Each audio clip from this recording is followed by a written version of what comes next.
사실 이것만 하시면 소송을 이해하는 게 거의 한 90% 됐다고 저는 봐요. 소송을 너무 어렵게 생각하지 마세요. 뭐 변호사만 하는 거 그렇게 생각하실 필요 없어요. 여러분 한번 잘 따라와 보세요. 어려워하지 마시고요. 제가 아주 쉽게 말씀드릴게요.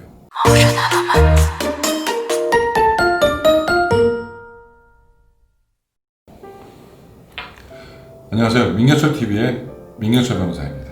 여러분들이 기본적으로 형사사건에 연루가 돼서 뭐 피해를 보신 분, 가해자로 지목되신 분 다 마찬가지예요. 첫 번째 하셔야 될 거는 소송이 뭔지 조금은 이해를 하셔야 돼요. 소송을 조금만 이해하시면은 여러분들은 훨씬 이해 안 하신 분보다 효과적으로 자기의 상황을 법정에 현출할 수가 있게 된 거예요. 그 첫 번째가 뭐냐? 역사적 사실과 증거적 사실을 구별하실 줄 알아야 돼요. 그럼 역사적 사실이 뭐고 증거적 사실이 뭐냐? 느낌이 오실 수도 있어요. A라는 사람과 B라는 사람이 어제 저녁에 만나서 A는 남자고 B는 여자예요. 그리고 나서 둘이 함께 즐겁게 저녁을 했고 저녁을 하면서 굉장히 분위기가 좋다 보니까 A와 B는 술잔을 많이 기울였거든요. 술잔을 기울이다 보니까 분위기가 무르익었고 분위기가 무르익은 상태에서 A는 B가 동의하는 걸로 알고 키스를 했단 말이에요. 근데 키스를 하려고 하니까 여성은 그걸 거부를 했어요. 근데 이 거부를 거부로 받아들이고 그만뒀어야 되는데 A라는 분이 그 거부를 거부라고 생각을 안 한 거예요. 그러다 보니까 좀 더 강압적으로 키스를 했고 그리고 나서 더 이상은 진행되지 않고 좋게 마무리되는 것처럼 해서 그 다음날 만났어요. 근데 그 다음날 여성분이 아무 일 없이 넘어갔으면은 뭐 어제 일이 그냥 다 묻힐 수도 있었을 텐데 여성분이 남성분한테 따진 거예요. 너 내가 키스하지 말라고 했는데 너 왜 나한테 키스를 했니? 그랬더니 남성분이 여성분한테 얘기를 한 거죠. 난 너가 동의해서 키스했는데 그게 뭐가 문제지? 이런 상황이에요. 야, 그럼 역사적 사실은 뭘까요? 여성분이 거부를 했는데 남성이 여성분의 입에다 키스를 한 게 진짜 있었던. 그럼 증거적 사실은 뭘까요? 증거적 사실도 똑같을 수도 있어요. 역사적 사실하고. 여성분이 내가 거부의 의사를 표시했다. 그럼에도 불구하고 남성이 계속해서 키스를 했다. 이렇게 주장하고 있을 때 남성도 마찬가지로 그 말이 맞다 이렇게 얘기를 하고 마침 바깥에서 그 광경을 보고 있던 종업원이 또 그렇게 증언을 해요. 그럼 증거적 사실과 역사적 사실이 일치가 되는 거예요. 그런데 반드시 이게 일치가 될까요? 그렇지 않을 수 있다는 걸 여러분들이 이해를 하셔야 돼요. 여성분은 내가 거부했다라고 주장을 하는데 남성이 난 네가 동의해서 키스를 했다고 여성분과 다르게 주장을 해요. 그런데 밖에 있었다고 주장하는 종업원이 남성의 주장에 부합되게 증언을 하거든요.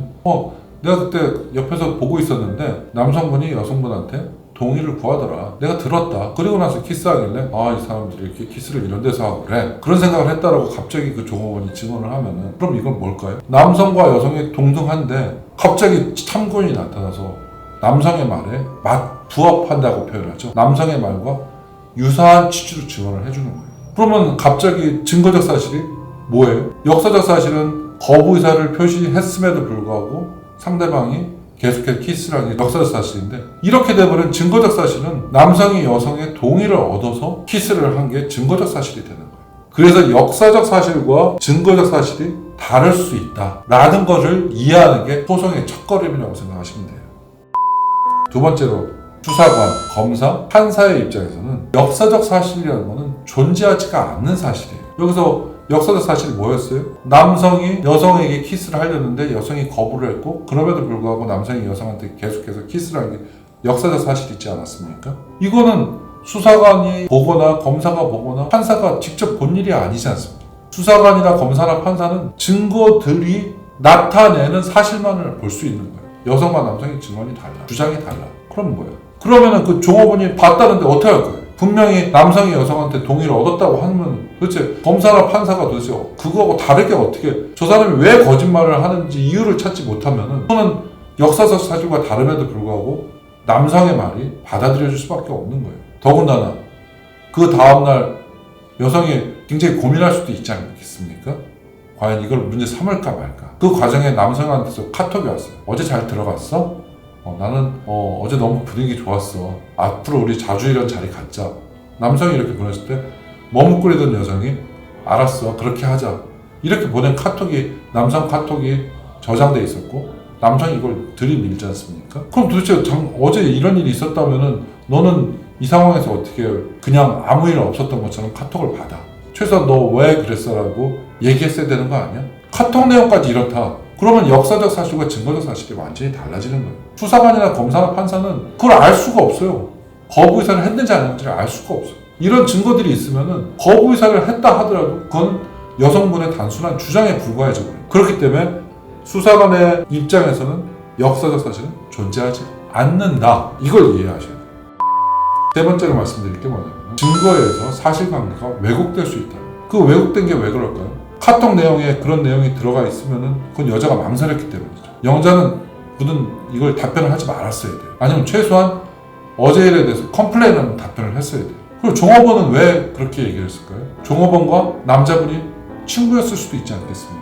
아니면 정말 남자분이 종업원한테 부탁을 했을 수도 있겠죠. 증거가 이렇게 뭔가 사실과 다르게 증거들이 뭔가를 말함으로써 사실관계가 왜곡될 수가 있다. 그래서 여러분들은 증거를 가지고 무조건 말을 해야 돼요. 증거 없이 말하는 거는 단순한 주장에 불과한 거고 그거를 담당하는 수사관이나 검사나 판사의 입장에서는 굉장히 공허하다는 걸 이해를 하셔야 돼요. 결국 이 모든 게 무엇을 말하고 있느냐? 증거가 중요하다.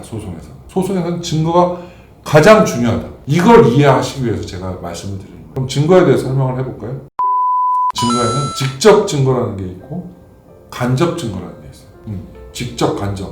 뭔가 좀 느낌이 오시죠? 직접 증거가 뭐고 간접 증거가 뭔지 잠깐 설명을 드려볼까요? 방금 그 상황에서 그 남자가 여자와 키스하는 그 방에 CCTV가 설치되어 있었다고 합시다. CCTV가 딱 설치돼서 그 광경이 딱 녹음이 됐어요. 그럼 어떻게 했어요? 그 CCTV에 보면은 남성이 여성한테 키스를 하려고 하고 뭔가 여성이 거부하는 듯한 몸짓을 보인단 말이에요. 이런 건 직접 증거예요. 직접 증거가 있으면은 그건 게임이 끝난 거예요. 만약 거기 녹음까지 됐다. 여성이 거부하는 의사표시하는 것까지 다 된다. 그럼 남자가 아무리 자기가 동의를 받았다고 하더라도 이 직접 증거를 넘어설 수가 없어요. 직접 증거가 있으면 거의 소송은 게임이 끝났다고 보시면 돼요. 근데 문제는 직접 증거가 없을 때가 문제예요. CCTV도 없고 그 당시 상황이 녹음된 녹음 테이프도 없어요. 이럴 때가 이제 문제예요. 목격자도. 그러면은 간접 증거들이 이 경우에 굉장히 중요한 의미를 가질 수가 있어요. CCTV라고 하더라도 아까 그 촬영 현장은 키스하는 현장을 찍은 CCTV는 직접 증거잖아요.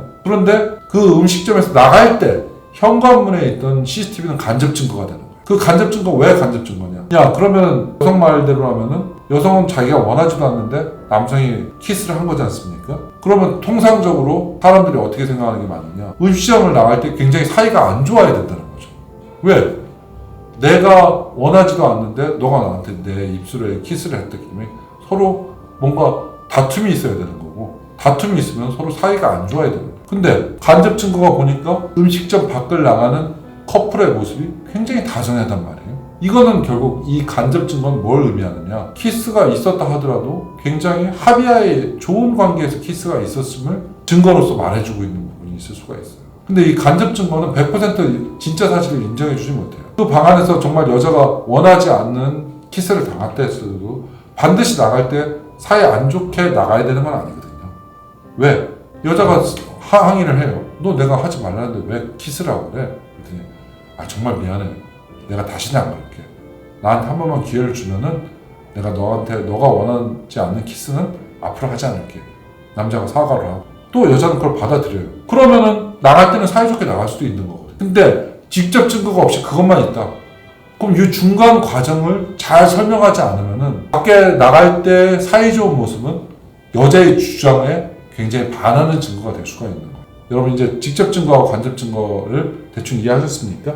이게 가장 많이 쓰이는 게 언제냐면은 성범죄 사건에서 그런 경우가 많거든요. 함께 술을 마시고 모텔에 들어가서 성관계를 했는데 남성은 여성과 동의하에 성관계를 했다고 주장하는 경우가 많고 여성은 나는 술에 취해서 전혀 기억이 안 난다. 나는 모텔에 어떻게 들어갔는지도 모르겠는데 깨어나 보니까 남성과 한 침대에 있었고 내 옷은 다 벗겨진 상태였다. 굉장히 많이 흔한 케이스거든요. 그때 간접 증거가 굉장히 중요한 역할을 하는 거예요. 남성과 여성이 모텔에 들어가는 모습이 보통은 모텔 앞에 CCTV가 있거든요. 그 CCTV 영상을 보니까 정말 여성 말대로 여성분이 몸을 가누지 못할 정도로 남성한테 실려갈 정도로 그런 상태에서 방 안으로 들어가는 모습이 보였다?